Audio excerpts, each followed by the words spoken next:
Rwandaises et Rwandais, au peuple voisin du Rwanda, à toutes les institutions internationales et régionales dont le Rwanda est membre ou adhérent, à tous les amis du peuple rwandais. Au nom du gouvernement du peuple rwandais en exil, que j'ai l'honneur de présider depuis février 2017, je viens vous annoncer une triste nouvelle, aux conséquences nombreuses pour le Rwanda en particulier et pour les pays de la région des Grands Lacs africains en général. Le président Paul Kagame, qui, vous êtes sans l'ignorer, était le président en exercice de la République du Rwanda, est bel et bien mort. Et si je suis obligé de l'annoncer sous ce format, c'est surtout parce que les institutions nationales autorisées à le faire sont réduites au silence depuis des mois, sans doute pour protéger des intérêts politiques injustes et inavouables. En effet, selon des informations crédibles à notre possession, que nous tenons d'ailleurs des sources tant nationales qu'étrangères, sources que nous estimons très sérieuses et fiables, voici les principaux éléments qui nous permettent d'annoncer, sans risque de nous tromper, que le président Paul Kagame n'est plus. La dernière vraie apparition publique de Paul Kagame date du 17 février 2020 au Rwanda, juste la veille de l'annonce de l'assassinat sur ordre de Paul Kagame lui-même de notre regretté chanteur Kizito Mihigo, assassinat qui, vous vous en souvenez, a plongé notre pays et plusieurs millions de ses fans dans un deuil indescriptible. Ainsi, tandis que, en date du 21 mars 2020, par peur du Covid-19, le Rwanda venait d'être placé en état d'urgence et dans un confinement total et sauvage par un communiqué simplement écrit et signé par le Premier ministre, le Dr Ngirente Edouard. Paul Kagame, lui, atterrissait à Londres pour des motifs de santé, étant donné qu'il était déjà gravement malade. Je rappelle en passant que cet acte du Premier ministre violait l'article 108 de la Constitution rwandaise de 2015 qui réserve cette prérogative au président de la République. Toujours selon nos sources, les médecins londoniens ont vite constaté que le mal dont souffrait Paul Kagame les dépassait. Ils l'ont donc transféré à l'hôpital plus spécialisé de la ville de Haïfa, en Israël, début avril. Les spécialistes de cet hôpital d'Haïfa ont fait leur travail et sans tarder, le diagnostic fut sans appel. Le système nerveux de Paul Kagame est complètement désintégré et ne peut être réparé. Depuis, la santé de Paul Kagame s'est vite détériorée pour tomber en état de mort cérébrale. Et les médecins l'ont placé en soins palliatifs en attendant la décision de sa famille pour le débrancher. Bref, le président Paul Kagame ne reviendra jamais à la vie et cela a bien évidemment des conséquences politiques énormes. La question de sa succession se pose désormais avec beaucoup d'acuité au vu de la situation sociopolitique assez complexe du Rwanda à la suite de son histoire lointaine et proche et surtout au vu des exploits sanglants que le régime dictatorial de Paul Kagame n'a cessé d'accomplir au Rwanda comme dans les pays voisins depuis 26 ans. À l'heure où je vous parle, le pays est dirigé par un petit groupe de militaires très proches de la famille de Paul Kagame.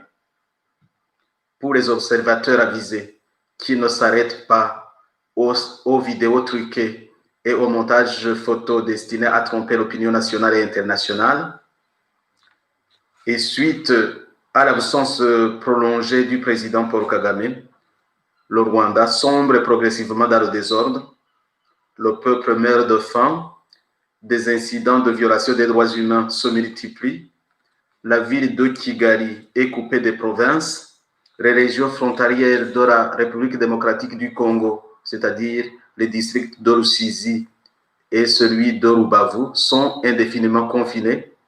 Un couvre-feu injustifié est déclaré sur tout le territoire national.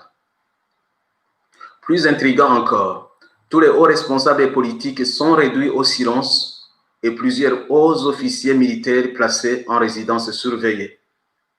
Notez en particulier que depuis au moins 5 mois, on n'a plus revu en public ni le Premier ministre, ni le président du Sénat, ni la présidente de la Chambre des députés, ni le président de la Cour suprême, ce dernier ayant la responsabilité constitutionnelle de déclarer la vacance du siège présidentiel, conformément à l'article 105 de la Constitution rwandaise de 2015.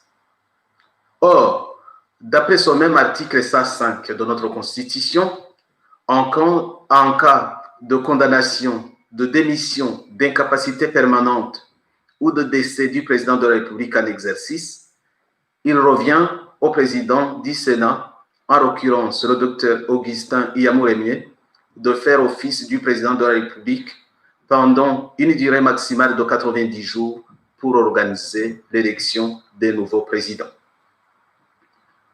Mes chers compatriotes, à la communauté internationale, il convient de préciser, quand on a compte des circonstances particulières qui ont accompagné l'accession au pouvoir et son exercice par M. Paul Kagame, le gouvernement du peuple rwandais en exil estime qu'à la solution constitutionnelle devrait s'ajouter une solution politique pour le bien suprême de cette nation, la paix.